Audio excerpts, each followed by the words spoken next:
Welcome to As the Story Grows. I'm Brian Patton. Today we welcome Avralize to the podcast. Avralize recently released their debut record, Freaks, on a Rising Empire Records. The guys talk about live music, unlocking a love for heavy music, how COVID lockdowns led to the band taking their music more seriously, the meaning behind Freaks, wanting to showcase every song on the album, and more. Thanks for listening to As the Story Grows. If you aren't already, I'd love it if you subscribed wherever you get your podcasts and never miss an episode. Over on asthestorygrows.com, you can find links to our Discord server, Patreon page, and mailing list. And you have two options for the mailing list. There's a link for As the Story Grows blog at the top of the page, which is the mailing list on WordPress. Or you can click the link over to Substack and get the same post directly to your inbox. More options, more fun. There will also be links in the show notes of this episode. Enjoy getting to know Avralize.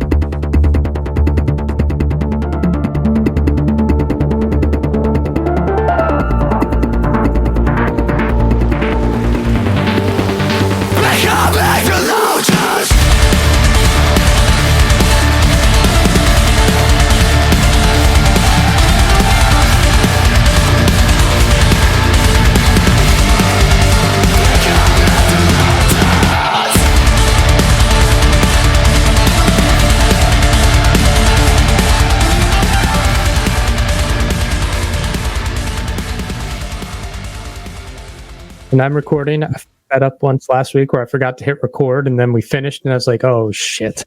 Oh no! it's like, damn. Well, that's a lost cause. No. But I hit record today, so we're good. You guys are cool. How you going? How's it doing?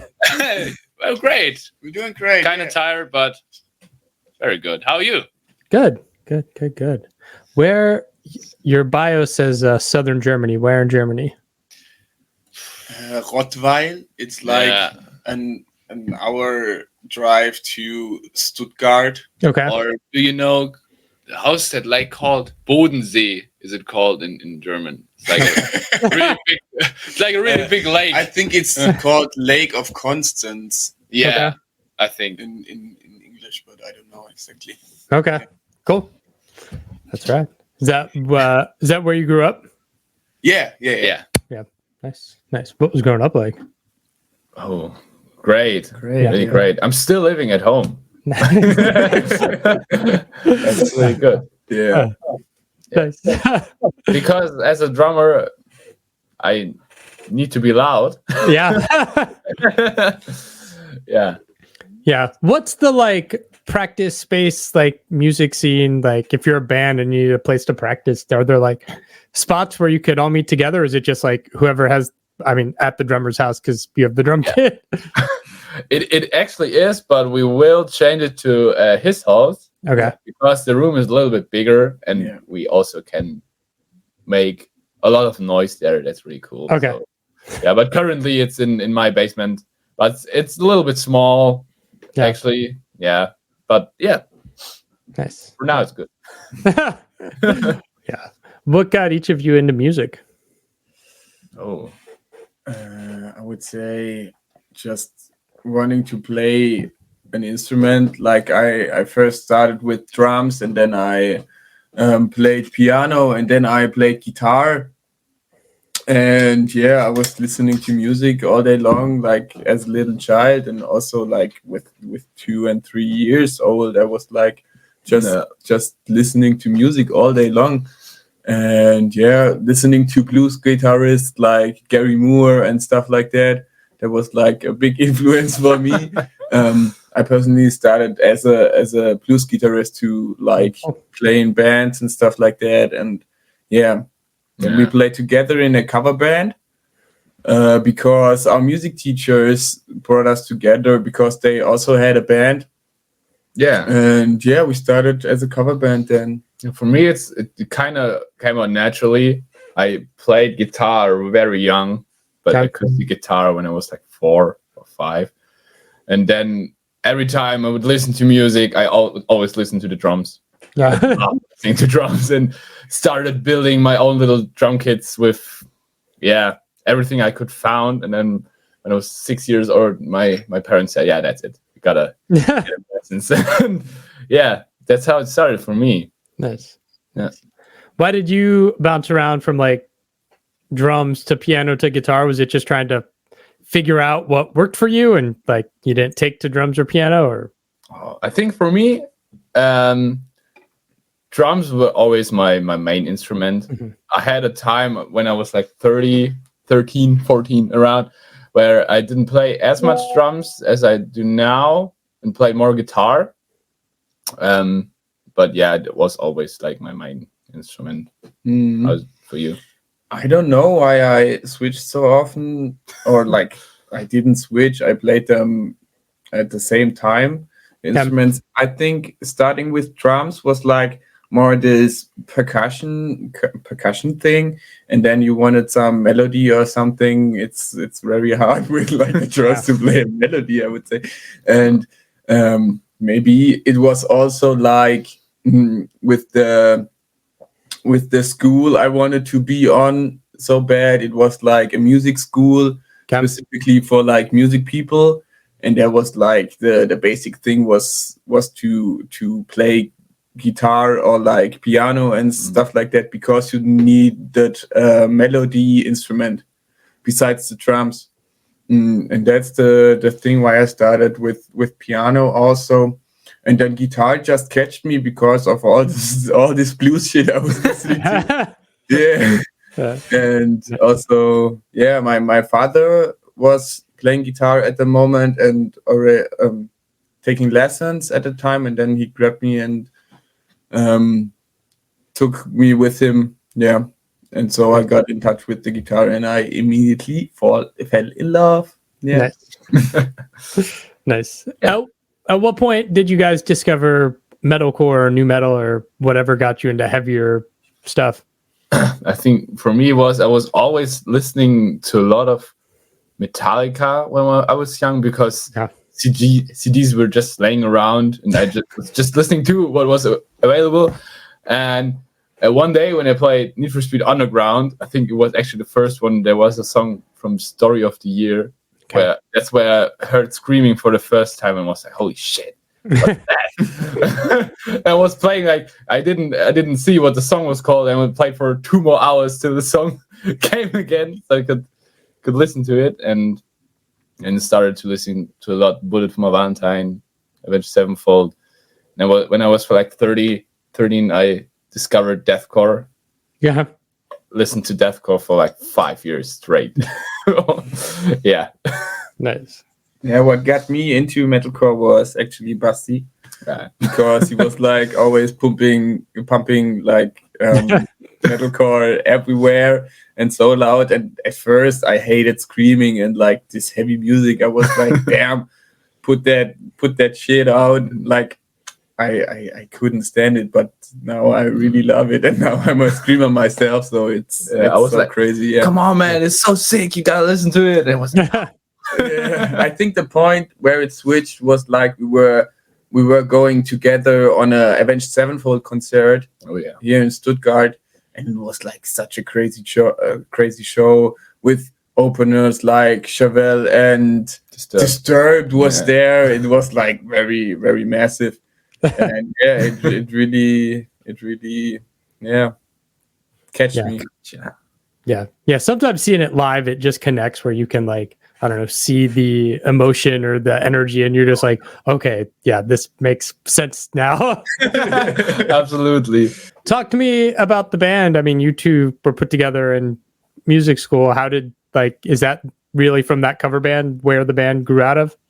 Yeah, actually, yeah. We had like a long time. We met each other when we were 10 years old, and then played a lot of cover stuff. And then when we tried to get independent from our music teachers, we were trying to write own music, which was like really funky and bluesy and like not metal at all. Yeah, really like Red Hot Chili Peppers stuff. Yeah, absolutely. And then I don't know how, but we tried doing like more metal things, and like, hey, we need another guitarist, and then Severin knew Philip, our guitarist now, and then we started to get heavier and heavier. And one day, 2 years ago, Severin, or we all had the choice to try to make it serious and start the project Avralize. Yeah. Nice. Yeah. Because it was like always making music and having fun and putting a lot of time in it, but not really doing it serious. Yeah. And then I would say at the time it was serious for us, but like as you said, it's not like anywhere serious like we're doing it now. yeah. Definitely. Yeah. It was this thing you were doing that was fun and not like, okay, let's try to make it and like make something of this band. Yeah. Absolutely. Yeah. Yes. Then back then it was a hobby, and now it's like our life, I would say. Yeah. Was COVID like a catalyst for that, where you're kind of sitting around and you have time to think and you're like, okay, what do I really want to do? This band. Yeah. Oh yeah. I would say that COVID was like a game changer at the time for forming a band, like out of nowhere, because we had so much time, and it really worked out for us. It was a great time to practice. Yeah. Yeah. The name of the band is Avralize. Am I saying that right? It's actually pronounced Avralize. The Avralize? V after the first A is It's a U. a U. Okay. Okay. Where'd the name come from? What does it mean? I believe it's like Avralize stands for the perception through sound, like the feelings you get when you hear something, or like this feelings like nostalgia and emotions you can feel like hearing sounds. Yeah. That's the It's thing. like a pretty new word. And there are a lot of definitions to it, but all of them are pretty cool. Yeah. But maybe that's one of the reasons why most people don't know how to pronounce it yet. Yeah. Because it's like I also didn't knew it before Severin came up with Avralize. I searched on the site with like new English words, because we were like, damn, how should we name us? It was very hard at the time, because we wanted something no one had, and with every name we came up, there were like 5 to 10 bands. Like, it was also hard to not sound cringe in any way, because we don't want it to sound like evil or that's funny. How did you go from guitar to vocals, and like, did you know you could sing or scream all along? I first started with singing because I had to, otherwise we did not have a singer, and that was like I really loved vocals, and like I was very interested in this kind of job in a band. But he was also playing guitar at the same time. It was around when we were 15 and playing this funk stuff. That was the time when you started singing like seriously, or as a front man. And then with like going heavier and stuff like that, I had the problems with playing and screaming and singing at the same time, because the riffs were getting so complex and stuff like that. And then I thought, fuck it, let's do this. I'm the singer now. So nervous. That's the thing. But he's doing insane. He has the loudest fry scream I've ever heard. We were in the studio one day. I was like, okay, I'm going in the vocal booth now and take some pictures. And he started screaming. I was so scared. Like, holy fuck, it's so loud. Insane. That's funny. How did you guys get connected with the Rising Empire?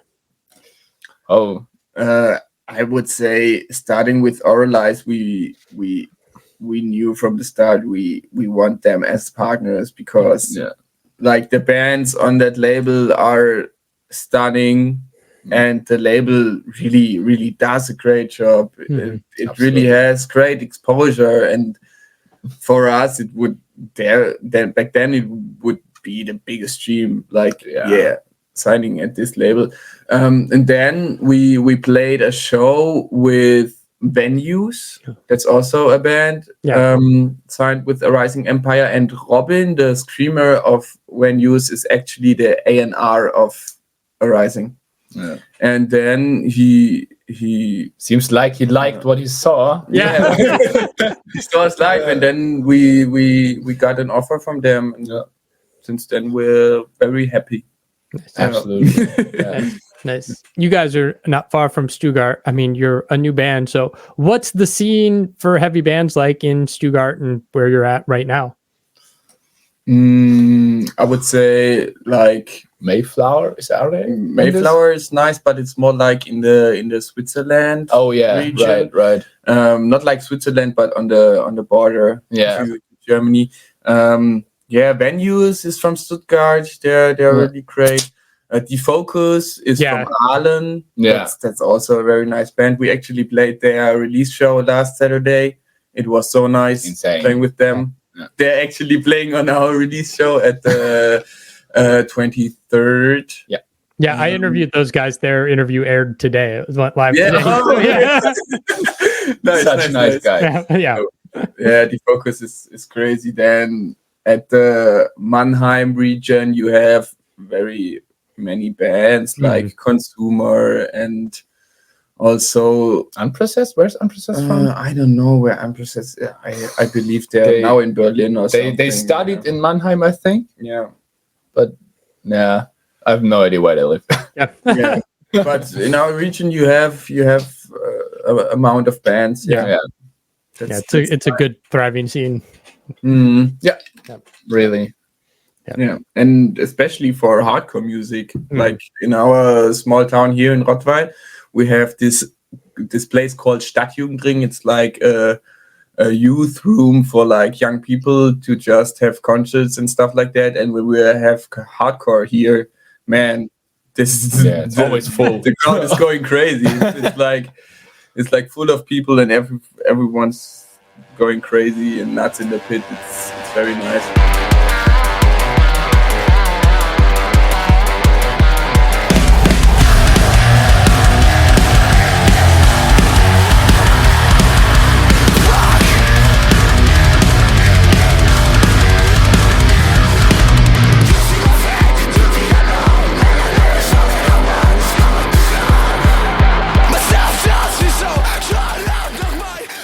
This album is called Freaks. Last song on the record. What led you to call the record Freaks? We are freaks. Yeah, we are freaks, I would say. It's like Freaks stands for like this. You can be like everyone that you want to be. Yeah, you can be everyone that you want to be. Yeah. And like nothing is really normal, I guess. Yeah, because, nothing is right or wrong. Because who decides what's normal and what's not, and who's weak and who's not, and maybe try to embrace yourself and express your feelings and just be a freak. It's like the best thing on earth. Yeah, just being a freak and being cool with it, I would say. Yeah, and don't give a shit what people think about you that don't have any impact on your life. Yeah, that's really and I believe everyone is a freak. Like everyone has this side to it's like nothing is normal. Yeah.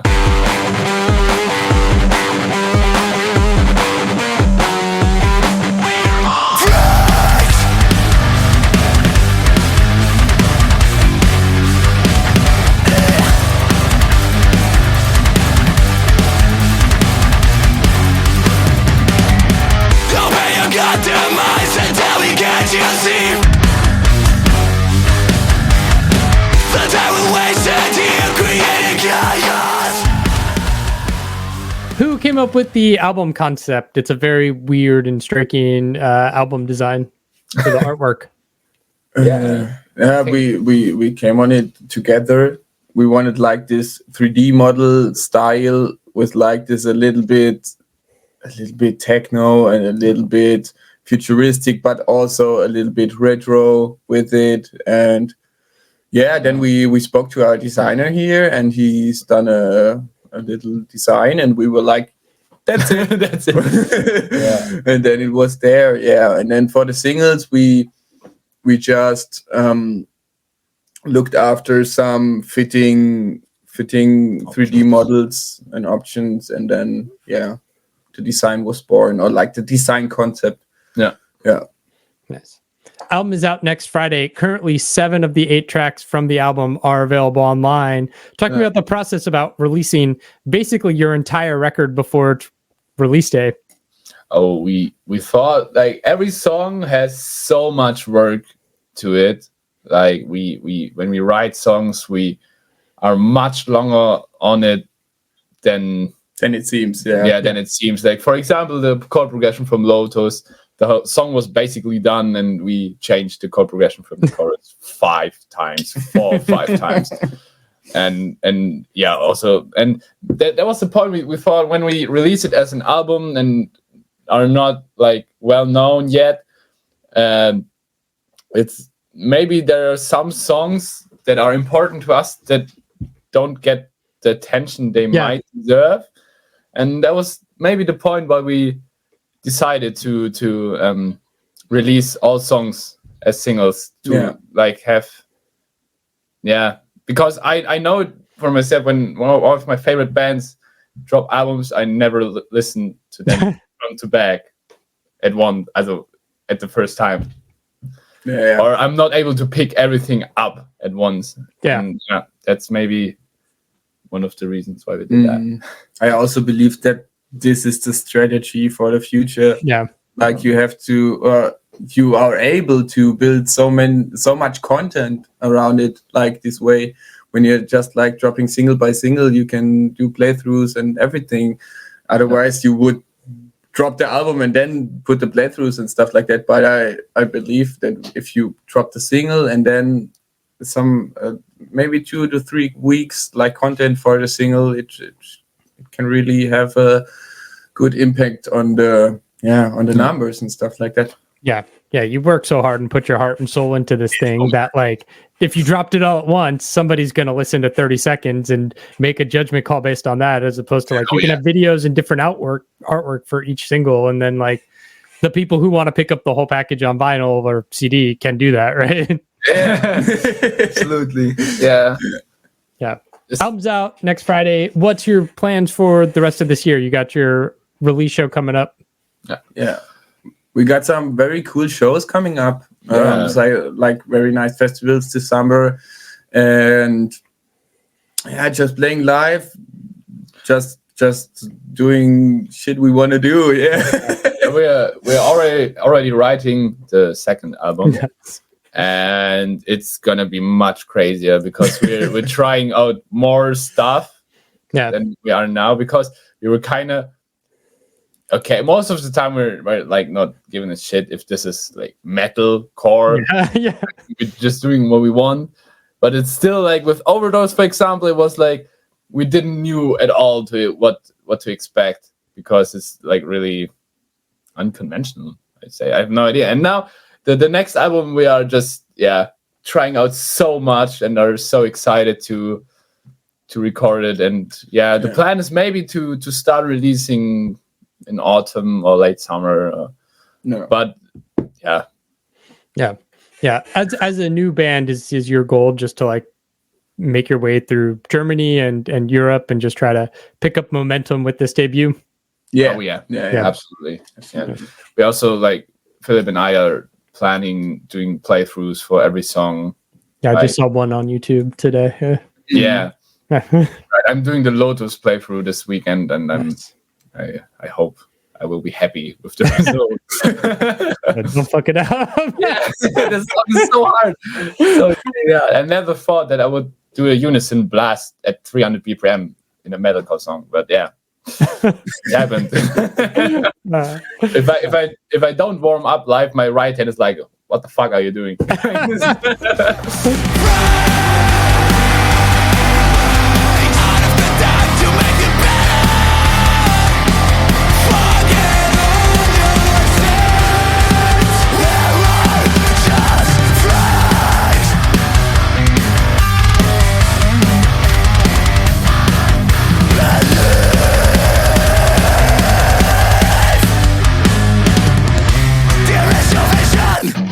Thanks for listening to As the Story Grows. Our intro music was written and composed by Jeremy Hunt. The As the Story Grows theme is by Bob Nana. If you like what you hear, subscribe wherever you get your podcasts and give us a rating and review. If you'd like to support the show financially, you can join us at patreon.com/asthestorygrows. Be a part of our community and join the ongoing conversation over on Discord. If you enjoy this episode, share it on social media with your friends. Much appreciated, and thanks for listening. I never felt so young and alive as when I'm diving into a